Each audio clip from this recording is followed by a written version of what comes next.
Assalamualaikum warahmatullahi wabarakatuh.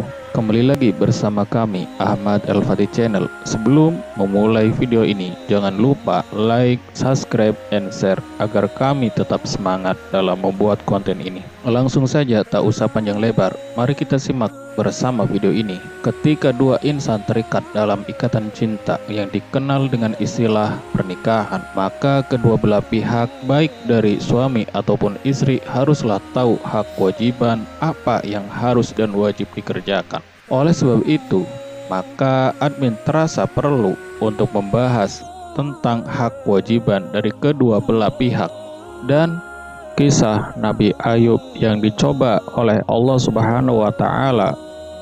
Ada suatu kisah tentang Nabi Ayub alaihissalam yang terkenal sebagai seorang yang menderita pada waktu terserang penyakit yang hebat yang dapat mematikan dan diderita selama bertahun-tahun. Beliau selalu bersabar hati menghadapi cobaan ini dan tetap menjalankan ibadah. Demikian pula dalam menghadapi cobaan yang datang dari istrinya. Menurut suatu riwayat, beliau memiliki istri yang memiliki rambut yang panjang, yang terurai indah, dan beliau menyukai rambutnya yang terurai indah itu. Suatu hari, sang istri bermaksud memotong rambut kesayangan Nabi Ayub itu tanpa sepengetahuan beliau. Dipotonglah rambut yang anggun itu tanpa terlebih dahulu memohon izin kepada sang suami. Tak lama setelah itu, Nabi Ayub mengetahuinya dan secara spontan beliau merasa marah besar di dalam hatinya. Dalam kondisi seperti itu, beliau yang sangat kecewa itu berusaha menekan amarahnya dengan intensitas kesabaran yang tinggi. Dengan nilai moral yang amat terpuji ini, istri Nabi Ayub tetap tabah mendampingi suaminya dan bahkan merasa rela berkorban demi kewajibannya sebagai seorang istri. Allah Ta'ala telah memberikan ujian mental atau cobaan kepada Nabi Ayub alaihissalam 4 perkara. Habis harta, habis anak, tubuhnya menjadi burik dan ditinggalkan seluruh manusia kecuali istrinya. Bermacam-macam harta kekayaan yang dimiliki Nabi Ayub seperti unta, sapi, kambing, dan keledai. Beliau memiliki 500 pasang sapi yang dihalau 500 budak, 500 pasang sapi yang diurus 500 budak. Setiap budak itu memiliki istri, anak, dan harta. Ada 3 ajudan beliau yang telah beriman kepadanya. Ketiga ajudannya gagah-gagah. Iblis tidak terhalang apa saja yang ada di langit sewaktu-waktu ia dapat melihatnya. Lalu iblis mendengar para malaikat yang memohon ampunan Nabi Ayub alaihissalam.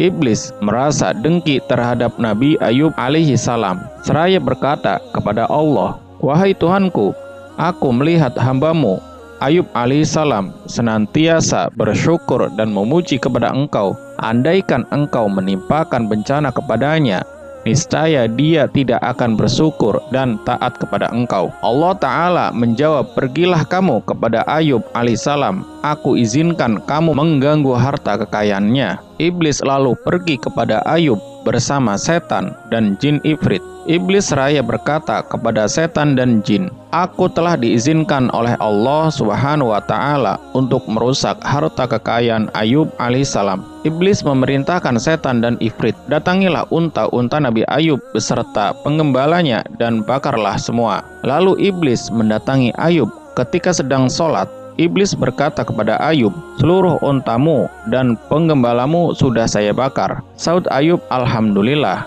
Allah yang telah berikan unta-unta dan penggembala kepadaku, dan dialah yang mengambilnya." Kemudian iblis berbuat seperti itu juga terhadap kambing-kambing Nabi Ayub serta penggembalanya. Ia mendatangi Ayub seraya berkata, "Angin keras telah menghancurkan tanamanmu." Jawab Ayub dengan memuji dan menyanjung Allah Subhanahu wa Ta'ala. Iblis laknatullah lalu berkata kepada Allah, "Ya Allah, izinkan aku merusak anak-anak Ayub." Allah menjawab, "Pergilah kamu, aku izinkan merusak anak-anak Ayub alaihissalam."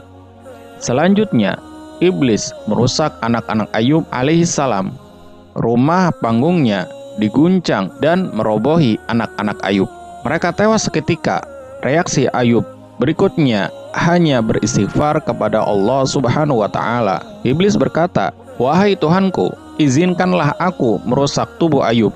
Allah menjawab, "Aku izinkan kamu merusak tubuhnya, kecuali hati dan akalnya." Iblis segera pergi mencari Ayub yang sedang bersujud kepada Allah. Ia datang di hadapannya seraya meniup kedua lubang hidung Ayub alaihissalam. Seketika itu tubuh Ayub menjadi panas dan gatal, sehingga terus-menerus Ayub menggaruk-garuk dan kukunya sampai kukunya rontok semua. Lalu dikukur dengan kain kasar dan terus digaruk-garuk dan kepingan genting dan batu. Ayub tak berhenti-henti menggaruk-garuk karena sangat gatalnya. Kondisi tubuhnya semakin rontok dan berbau bacin. Akhirnya Ayub diusir penduduk untuk keluar dari desanya. Dia dibuat tempat menetap di rumah gubuk. Ayub ditempatkan di dalamnya lalu ditinggalkan penduduk desa, kecuali istrinya yang bernama Rohmah. Istrinya tetap setia melayani Ayub alaihissalam, setia melayani apa yang menjadi keperluan Ayub alaihissalam, seperti makanan. Ayub juga ditinggalkan 3 orang yang telah beriman, tetapi mereka tidak meninggalkan agamanya. Terima kasih yang telah menonton video ini. Jangan lupa like, subscribe, and share video ini agar kami lebih bersemangat dalam membuat konten ini. Terima kasih. Kritik dan saran sangat kami butuhkan agar kami bisa menjadi lebih maju di masa yang akan datang. Kami meminta maaf atas segala kesalahan. Wassalamualaikum warahmatullahi wabarakatuh.